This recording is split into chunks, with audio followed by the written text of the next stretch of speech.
Most importantly, I'm just a girl.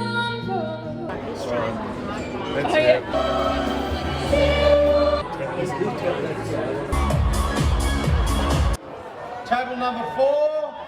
Last week I attended the 2024 Chocolate Ball in Sydney, Australia, a gala fundraising event organised by the FSHD Global Research Foundation. I happened to be in town that weekend for a wheelchair tennis tournament, so it was a happy, meant-to-be kind of coincidence. I got to attend this event for the first time and I'm really glad I did. I have FSHD myself, so going to this event was a big deal for me.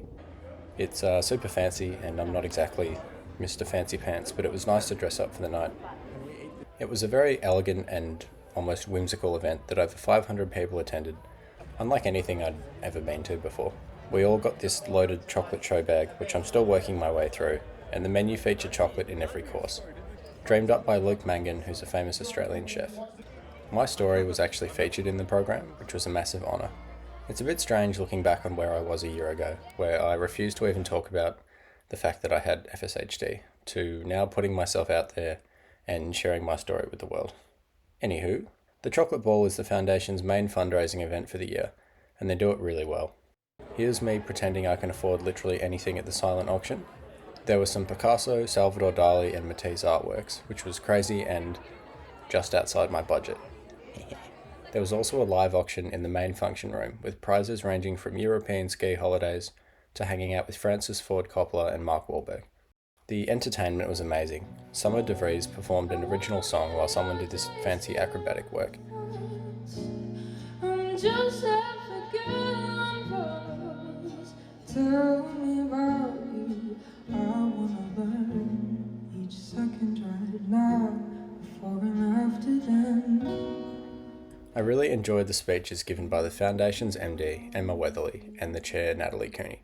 most importantly, we will continue to support our community. We take calls every day from people who are newly diagnosed, have a child that's newly diagnosed, couples that are planning to start their own family. They gave us news on what's happening in the FSHD space and talked about the focus of this night being around the Clinical Trial Passport Initiative in Australia.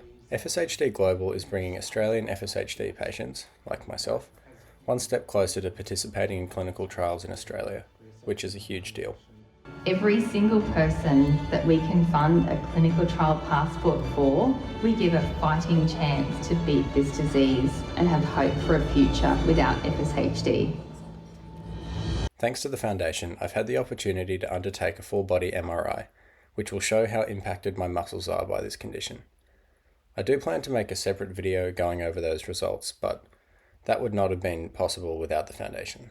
One thing I got out of the event is that it felt like I mattered, and that might sound a little bit dramatic, but in Australia there's no government funding for research into treatments or a cure for FSHD, and that's why events like these are so important.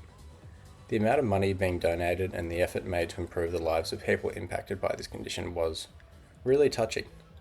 I'm also grateful and impressed that Australia is doing this much for a condition that affects people globally. I'd like to give a special thank you to Emma, Natalie, Lisa, and everyone else who contributed to this event. And also to the amazing people I met that night who are living with FSHD as well. Meeting you and getting to swap stories and advice was a highlight. The Chocolate Ball is definitely a night I'll remember. It's on again next year if you want to save the date. And thank you for watching, and I'll catch you in the next one.